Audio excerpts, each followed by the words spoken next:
Perkenalkan, kami dari kelompok 3 kelas B semester 3 Prodi Pendidikan Kimia Universitas Nusa Cendana. Kali ini kami bakal mempresentasikan materi kimia anorganik tentang unsur-unsur golongan 5A. Yuk simak video selengkapnya. Yang pertama, sifat fisika. Sifat fisika golongan 5A. Perlu kita ketahui golongan 5A terdiri atas 5 unsur, yaitu nitrogen dengan nomor atom 7, fosfor dengan nomor atom 15, arsen dengan nomor atom 33, antimon atau Sb dengan nomor atom 51, dan bismut dengan nomor atom 83. Untuk konfigurasi elektron, jenis, wujud, densitas, jari-jari kovalen, energi ionisasi, dan keelektronegatifannya, teman-teman bisa simak langsung dalam tabel berikut ini ya.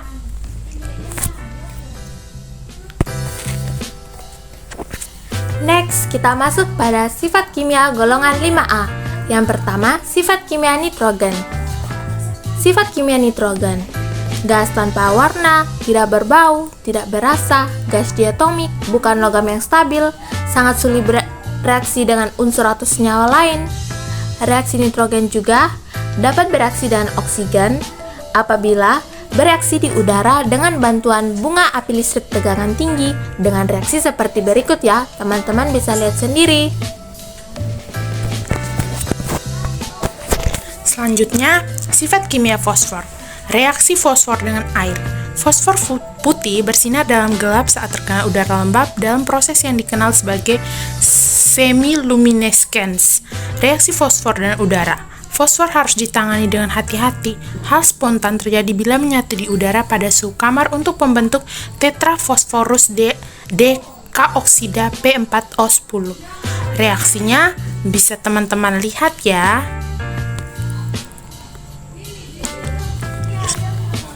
Sifat kimia arsenik. Logam ini berwarna abu-abu, sangat rapuh, kristal dan semi metal, benda padat, berubah warna dalam udara. Ketika dipanaskan, teroksida sangat cepat menjadi arsen oksida dengan bau-bau. Arsen dan senyawa-senyawanya sangat beracun. Reaksi arsenik dengan air. Arsenik tidak bereaksi dengan air dalam kondisi normal. Reaksi arsenik dengan udara bisa teman-teman lihat dalam reaksi tersebut. Next, sifat kimia antimon. 1. Merupakan unsur dengan warna putih keperakan. 2. Berbentuk kristal padat yang rapuh. 3. Daya hantar listrik atau konduktivitas dan panasnya lemah. 4. Menyublin atau menguap dari fasa padat pada suhu rendah. 5. Sebagai sebuah metaloid. Antimon menyerupai logam dari penampilan fisiknya, tetapi secara kimia ia bereaksi berbeda dari logam sejati. 6. Reaksi dengan air, yaitu 2Sb dalam fasa padat ditambah 3H2O dalam fasa gas menghasilkan Sb2O3 dalam fasa padat dan 3H2 dalam fasa gas. 7. Reaksi dengan udara. Ketika antimon dipanaskan akan bereaksi dengan oksigen di udara untuk membentuk trioksida antimon 3. Ke-8 reaksi dengan halogen. Antimon bereaksi dalam kondisi yang terkendali dengan semua halogen untuk membentuk antimon 3 dihalides. Reaksinya bisa teman-teman lihat sendiri. Lanjut yang ke-9, reaksi dengan asam. Antimon larut dalam asam sulfat pekat, panas atau asam nitrat untuk membentuk larutan yang mengandung Sp3. Reaksi asam sulfat menghasilkan sulfur 4 gas dioksida. Antimon tidak bereaksi dengan asam klorida dalam ketiadaan oksigen. Next, kita masuk pada sifat kimia bismut. Yang pertama, merupakan kristal putih dan logam yang rapuh dengan campuran sedikit berwarna merah jambu. Kedua, merupakan logam yang paling diamagnetik. Ketiga, konduktor panas yang paling rendah di antara logam kecuali raksa. Keempat, memiliki resistansi listrik yang tinggi.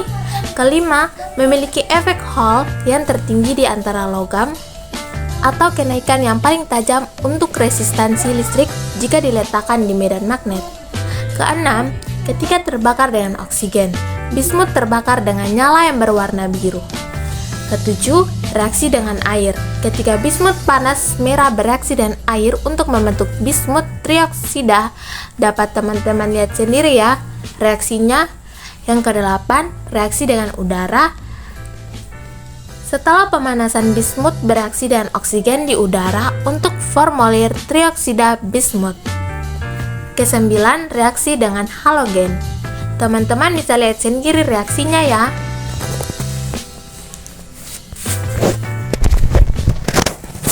Yang berikutnya kita masuk di pembuatan unsur. Untuk golongan 5A, nitrogen. Nitrogen dibuat dengan penyulingan bertingkat udara cair. Udara bersih dimasukkan ke dalam kompresor, kemudian didinginkan dengan pendingin. Udara dingin mengembang melalui celah dan hasilnya adalah udara yang suhunya lebih dingin, cukup untuk menyebabkan mencair. Selanjutnya, udara cair disaring untuk memisahkan unsur CO2 dan hidrokarbon.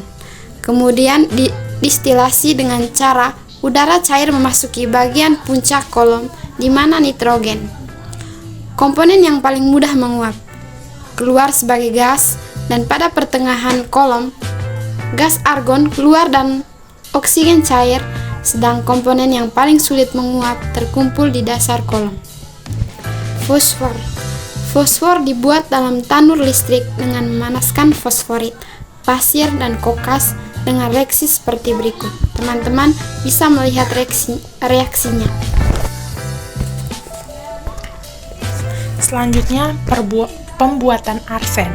Arsen dapat dibuat melalui isolasi.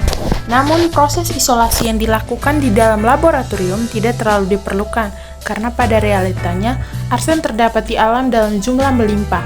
Dalam proses isolasi, arsen dibuat pada skala industri dengan pemanasan mineral yang tepat dan sesuai, tanpa adanya udara dalam proses tersebut.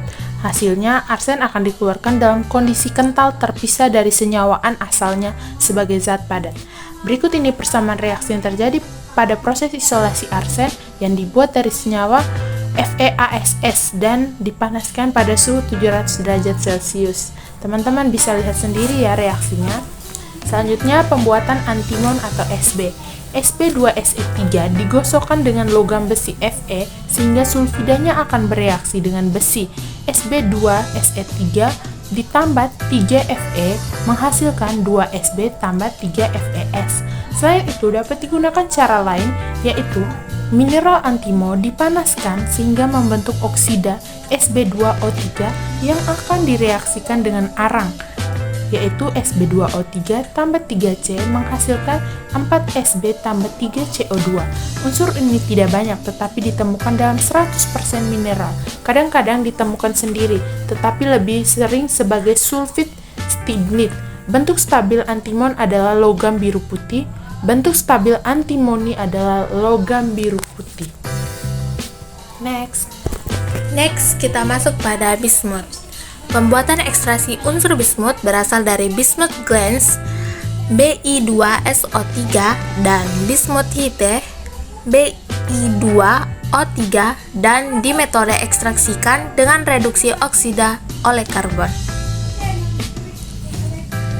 Next, kita masuk pada sifat jari-jari atom golongan 5A. Dalam tabel periodik, jari-jari atom unsur golongan 5A bertambah nilainya dari atas ke bawah. Hal ini disebabkan karena bertambahnya jumlah kulit elektron dari atas ke bawah. Semakin banyak kulit elektron, maka semakin besar jari-jari atomnya. Berikut adalah tabel jari-jari atom unsur golongan 5A. Jari-jari atom unsur golongan 5A juga dipengaruhi oleh efek penyaringan inti. Efek penyaringan inti adalah gaya tarik inti yang dialami oleh elektron terluar. Semakin besar muatan inti, maka semakin kuat gaya tarik inti yang dialami oleh elektron terluar. Akibatnya, jari-jari atom unsur golongan 5A berkurang dari kiri ke kanan. Berikut adalah sifat jari-jari atom golongan 5A. Yang pertama, nitrogen. Dengan simbol N, jari-jari atom 71 pm. Fosfor. Dengan simbol P, jari-jari atomnya 98 pm. Arsen dengan simbol AS, jari-jari atomnya 122 pm. Antimon dengan simbol SB, jari atom-atomnya 144 pm. Kelima, bismut dengan simbol BI, dengan jari-jari atom 155 pm. Next, elektronegativitas golongan 5A.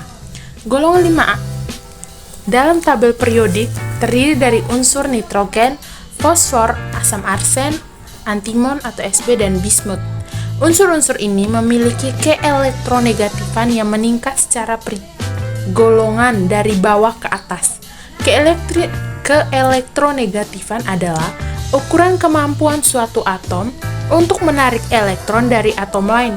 Semakin tinggi keelektronegatifan suatu atom, semakin kuat kemampuannya untuk menarik elektron. Berikut adalah daftar keelektronegatifan unsur-unsur golongan 5A. Unsur nitrogen memiliki keelektronegatifan 3,04. Fosfor memiliki keelektronegatifan 2,19. Arsen memiliki keelektronegatifan 2,18. Antimon memiliki keelektronegatifan 1,96 dan bismut memiliki keelektronegatifan 1,90. Next, yaitu afinitas elektron. Afinitas elektron adalah energi yang dilepaskan oleh suatu atom ketika menyerap satu elektron. Afinitas elektron memiliki satuan kilojoule per mol. Berdasarkan tabelnya berikut ini, unsur nitrogen memiliki afinitas elektron sebesar minus 74,4. Unsur fosfor memiliki afinitas elektron minus 72,8.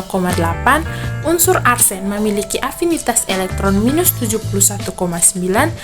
Unsur antimon memiliki afinitas elektron minus 70,9. Dan unsur bismut memiliki afinitas elektron minus 70,4. Berdasarkan data tersebut dapat dilihat bahwa afinitas elektron unsur nitrogen adalah yang terbesar, yaitu minus 74,4 kJ per mol. Hal ini disebabkan oleh jari-jari atom nitrogen yang lebih kecil dan muatan inti efektifnya yang relatif besar. Selanjutnya, energi ionisasi. Golongan 5A terdiri dari nitrogen, fosfor, arsen, antimoni, dan bismut. Unsur-unsur ini memiliki konfigurasi elektron Ns2np3 dengan N adalah nomor kulit. Energi ionisasi adalah energi yang diperlukan untuk melepaskan elektron terluar dari atom netral. Energi ionisasi golongan 5A umumnya menurun dari atas ke bawah dalam satu periode. Hal ini disebabkan oleh dua faktor. Faktor yang pertama, ukuran atom. Atom yang lebih besar memiliki muatan inti yang lebih terdilusi, sehingga lebih mudah untuk melepaskan elektron. Yang kedua, efek shielding. Elektron dalam orbital yang lebih dalam memberikan efek shielding terhadap elektron terluar, sehingga lebih sulit untuk melepaskan elektron.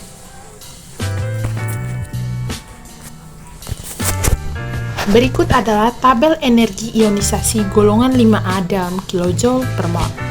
Unsur nitrogen memiliki energi ionisasi 1402. Unsur fosfor memiliki energi ionisasi pertama 1012. Unsur arsen memiliki energi ionisasi pertama yaitu 947. Unsur antimon memiliki energi ionisasi 834 dan unsur bismut memiliki energi ionisasi pertama yaitu 702. Seperti yang terlihat pada tabel, energi ionisasi pertama nitrogen adalah yang tertinggi, diikuti oleh fosfor, arsen, antimon, dan bismut.